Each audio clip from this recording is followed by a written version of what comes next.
Assalamualaikum warahmatullahi wabarakatuh. Waalaikumsalam. Alhamdulillah, kawan-kawan sekalian, para guru dan semua stakeholder pendidikan di Indonesia.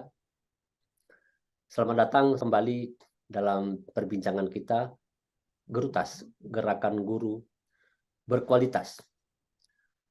Hari ini kita melanjutkan bincang-bincang kita pada waktu yang lalu dengan Bapak Profesor Dr. Haji Husni Rahib. Ya, jadi Pak Husni, tentu saja Pak Husni, keikhlasan itu tidak bisa instan juga Pak Husni ya. Jadi prosesnya itu perlu lama. Kalau dari pengalaman Pak Husni, kira-kira berapa lama itu keikhlasan itu menjadi sempurna gitu. Kalau waktu masih muda barangkali masih ada apa namanya iming-iming gangguan-gangguan yang sifatnya keduniawian tentunya. Kira-kira perlu berapa lama Pak Husni untuk membangun sikap ikhlas itu? Ya, sikap ikhlas itu akan memerlukan latihan. Ya, jadi tidak bisa langsung serta-merta muncul ya. Tapi juga tadi yang saya katakan tadi ya, ikhlas itu akan muncul kalau kita tadi seperti yang saya katakan, kita selalu bersyukur. Ya, itu kalau bersyukur itu kan satu bentuk berarti kita menghubung ke Tuhan. Karena ikhlas itu hubungan kita dengan Tuhan. Bersyukur itu juga hubungan kita dengan Tuhan. Bukan hanya dengan manusia, tapi dengan Tuhan juga. Jadi kalau kita sudah mulai dengan bersyukur, kemudian tadi berbuat yang terbaik, berbuat terbaik itu artinya manfaat. Manfaat untuk orang lain, untuk kita dan untuk orang lain. Manfaat untuk orang lain di dalam agama itu adalah juga hubungan kita dengan Tuhan. Kita akan mendapat imbalan karena sering banyak memberi manfaat pada orang lain. Nah, ini juga bentuknya itu dari situ.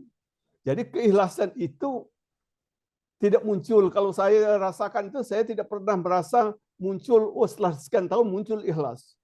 Tapi dalam proses yang saya alami, proses itu sudah terjadi. Tapi orang mengatakan, kan pernah orang bilang, berapa Bapak dapat tambahan dari yang kerjakan? Saya malah kaget. Mengapa harus tambahan? Kalau nanti sudah selesai ada orang memberi, ya tidak apa-apa. Tapi kalau ketika saudara harus dapat berapa, itu tidak pernah muncul di dalam pikiran. Karena tadi ada rasa syukur kita sudah dapat pekerjaan, kemudian kita ingin membuat yang terbaik untuk orang lain bermanfaat. Nah itu tadi, berarti kita bekerja selalu ada hubungan kita dengan manusia dan juga tidak lupa ada hubungan kita dengan Tuhan. Nah, itu yang anunya itu. Jadi mungkin juga ya itu salah satu juga yang harus kita lakukan itu ketaatan beribadah. Ya, ketaatan beribadah itu kan selalu mendekatkan diri kita kepada Tuhan. Kita tidak pernah lupa ya bahwa kita ini tidak pernah lepas dari pengawasan dari Tuhan itu sendiri gitu. Jadi ini anunya itu. Jadi kalau ditanya tadi berapa lama muncul ikhlas, saya tidak pernah merasakan berapa lama itu muncul. Tapi proses itu terjadi. Proses itu yang terjadi. Sehingga saya sering itu dihadapkan oleh pertanyaan-pertanyaan. Kadang-kadang heran melihat orang menanyakan dulu, Pak, saya minta kerjakan ini, Pak. Apa yang saya dapat kalau Bapak saya mengerjakan pekerjaan ini? Bagi saya itu satu bentuk keheranan tadi. Wah, mungkin dia belum memanfaatkan bahwa dia bekerja itu sudah mendapat gaji itu sudah syukur. Ya, artinya dia sudah syukur. Nah, kalau dari kerjanya itu bisa memberi manfaat orang lain, itu juga sudah mempermudah pekerjaan dia dan pekerjaan kantornya atau pekerjaan sekolahnya, tapi juga ada hubungan dengan Tuhan, bahwa Tuhan juga memberikan jaminan pada kita di sini. Jadi itu dari pengalaman saya seperti itu, Pak Tarmizi. Jadi tidak pernah tahu persis saya apakah berapa lama muncul itu.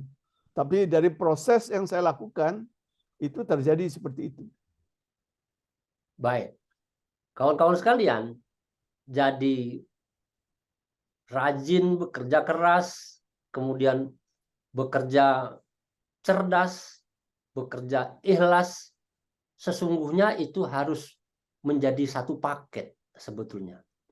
Dan perjalanan memperjuangkan, mengimplementasikan paket itu adalah proses panjang yang tidak pernah selesai. Selesai adalah ketika kita sudah dipanggil oleh Allah Subhanahu wa Ta'ala. Jadi, pertanyaan atau pemikiran atau ada hal-hal yang barangkali mengganggu dalam benak kita. Kalau saya begini, nanti kapan saya bisa dapatkan? Tingkat ini kapan akan saya peroleh? Karena kalau di dalam ilmu manajemen, kinerja itu bisa ada tahap-tahapannya, ada batas-batasannya dan bisa diukur. Tetapi sesungguhnya secara kualitatif, rajin, kerja keras, sampai kepada kerja ikhlas, itu adalah never ending proses. Sesuatu yang tidak pernah ada hentinya. Apakah setelah Pak Husni sekarang pensiun, menjalani hari tua, juga tetap berproses untuk melakukan kerja keras, kerja cerdas, dan kerja ikhlas tadi. Kenapa? Karena mestinya dalam banyak cerita, usia seperti Pak Husni itu adalah usia untuk istirahat. Tidak perlu lagi bekerja. Jangan rajin-rajin lagi lah Pak. Jangan seperti dulu kira-kira gitu. Bagaimana di periode kehidupan Bapak seperti sekarang ini? Iya. Jadi memang ada hal yang menarik ya. Jadi orang itu kalau tidak bekerja itu biasanya malah tidak nyaman. Dan proses bekerja itu adalah proses yang sepanjang hayat. Jadi kalau bekerja kita pensiun itu adalah kerja formal berhenti. Ya, kerja formal berhenti. Tapi sebenarnya kerja informal, non formal itu jalan terus. Karena kita orang hidup, kita masih bergaul dengan orang lain, kita masih memerlukan kerjasama dengan siapa-siapa gitu ya. Itu memerlukan tadi semangat itu harus muncul terus-menerus. Nah, dan ini akan membuat kita tidak merasa sudah tua. Dalam arti kata semangat. Dari fisik sudah tua, tapi dari semangat kita tidak merasa, wah, saya masih bisa berbuat sesuatu. Saya masih bisa mengerjakan sesuatu untuk orang lain bermanfaat. Ya, saya masih bisa ya membuat orang lain tersenyum, senang gitu kan. Kenapa? Kalau formal sudah berhenti tidak apa-apa, tapi itu masih bisa dilakukan karena saya masih berhubungan dengan manusia dengan ini. Dan itulah membuat saya juga masih tetap aktif dan berbagai aktivitas. Jadi sekarang ini saya aktif dalam banyak hal, aktif kemasyarakatan, ya mengurus di masjid, gitu ya, itu kemasyarakatan kita. Kemudian kekeluargaan, itu ikatan keluarga, biasanya itu ya. Kemudian akademik, saya masih juga minta membimbing, mengajar. Juga kepada guru-guru, salah satu bentuknya adalah kita membuat gerutas ini. Kepedulian kita masih terhadap guru itu masih tetap perlu, ya. Jadi harus kita lakukan. Saya ajaklah teman-teman, walaupun sudah pensiun, ya tidak ada honorarium ya. Kalau kita berpikir tadi pada dana uang apa saya dapat berapa, mungkin tidak dilakukan. Tapi karena kita tidak memikir itu, ya mungkin kita lakukan tadi. Tapi ini manfaat. Jadi sekali lagi Pak Tarmizi, ikhlas itu orang lain yang mengukur dan Tuhan yang tahu. Ya, diri sendiri tidak bisa mengukur saya ikhlas atau tidak. Walaupun mungkin kadang-kadang, tadi terbetik, kenapa saya ngerjakan ini? Kan bukan tugas saya. Mungkin terbetik seperti itu. Tapi kita tidak mengatakan saya sudah ikhlas gitu. Nah, jadi itu yang mengatakan ikhlas itu orang lain. Begitu orang lain tahu bahwa kita tidak menuntut sesuatu dari apa yang kita kerjakan, ya orang tahu ikhlas dia. Allah lebih tahu lagi. Itu namanya gitu. Ya, jadi ini yang perlu saya anukan sekali lagi ya. Kalau kita walaupun kita sudah pensiun itu berhenti di pekerjaan formal. Kita masih bermasyarakat. Kita masih berhubungan dengan sesama orang dan tetangga dan keluarga serta teman-teman kita dan murid-murid kita. Kerjakanlah kembali pekerjaan yang bisa membuat tadi. Tetap kita kerja keras, kerja cerdas, dan juga tetap ikhlas.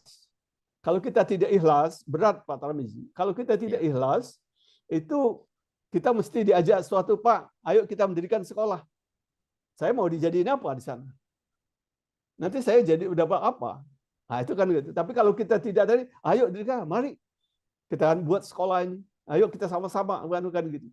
Kalaupun nanti dapat, ya itulah namanya mungkin karunia Tuhan, ya sudah. Tapi tidak itu yang menjadi alasan awal. Nah, itu yang mungkin ya saya masih tetap praktekkan sampai sekarang.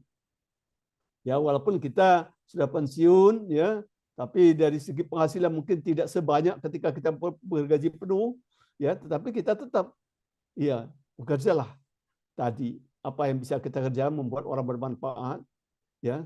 Jangan dulu langsung tanyakan. Itu yang beberapa teman saya ketika pensiun diajak satu kegiatan, dia nanya, kita dapat apa nanti Pak dari ini? Nah, saya bilang kalau dapat apa itu adalah urusan belakang gitu. Kalau mau ikut dengan saya urusan belakang boleh, nanti dapat mungkin. Karena setelah kita berbuat sesuatu dengan baik, biasanya Allah itu tadi memberikan peluang. Yang saya katakan tadi, saya bisa bilang tadi, kita rasa bersyukurlah sudah mengerjakan sesuatu, nanti terbukalah peluang-peluang rezeki yang lain yang kita tidak tahu dari mana. Min haitsu la yahtasib, di firman Tuhan itu seperti itulah yang kita lakukan gitu. Jadi ini yang mungkin ya yang perlu ya kita lakukan, jangan pernah berhenti ya untuk ya bekerja, kerja keras, kerja cerdas, juga rajin, dan juga tetap ikhlas itu. Selama kita lakukan itu, insya Allah hari tua kita masih kita nikmati, masih kita enak, tidak merasa ada sesuatu yang menjadi beban kita. Nah, mungkin itu menjadi apa ya suatu obat lah, kalau saya katakan itu obat bagi kita yang tua. Saya yang sudah tua, obatnya itu adalah tadi ketemu dengan orang, membuat orang senang, kita bagaimana mempermudah orang, masih kita lakukan, insya Allah kita masih tetap sehat gitu. Baik, terima kasih sekali Pak Husni. Kawan-kawan sekalian, Pak Husni Rahim sudah menyampaikan wawasannya tentang apa yang dimaksud dengan rajin dan bekerja keras itu. Kita mendapatkan perspektif yang ternyata saya katakan tadi cakupannya luas sekali. Yang kedua, Pak Husni Rahim sekaligus memberikan contoh dan mengajak yang namanya bekerja keras, bekerja cerdas, dan bekerja ikhlas itu harus dilakukan terus-menerus sepanjang hayat. Tidak ada kata istilah berhenti, boleh disebut pensiun, karena itu ada aturan main dalam pekerjaan formil. Tetapi secara informal dan secara non-formil, bahwa bekerja itu harus terus dilakukan. Ini sekaligus juga mengajak kepada kawan-kawan, baik yang masih aktif maupun yang sudah pensiun, untuk bergabung bersama kita di gerakan guru berkualitas untuk menyumbangkan apa saja yang dimiliki. Bekerja keras, bekerja cerdas, dan bekerja dengan ikhlas. Pak Husni Rahim, terima kasih sekali atas pengalamannya itu. Mudah-mudahan mencerahkan bagi semua kita, dan sekaligus juga memotivasi untuk siapapun mau tetap bekerja, menyumbangkan dirinya sepanjang hayat di kandung badan. Dan mudah-mudahan Pak Husni Rahim juga tetap diberi kesehatan, kemudian mendapatkan barokah dari Allah Subhanahu wa Ta'ala dari semua kegiatan-kegiatannya selama ini. Sekali lagi terima kasih Pak Husni. Mudah-mudahan pada kesempatan yang lain kita lanjutkan lagi dengan perbincangan pada topik yang berbeda. Kawan-kawan sekalian, kami tunggu untuk kembali kepada channel ini.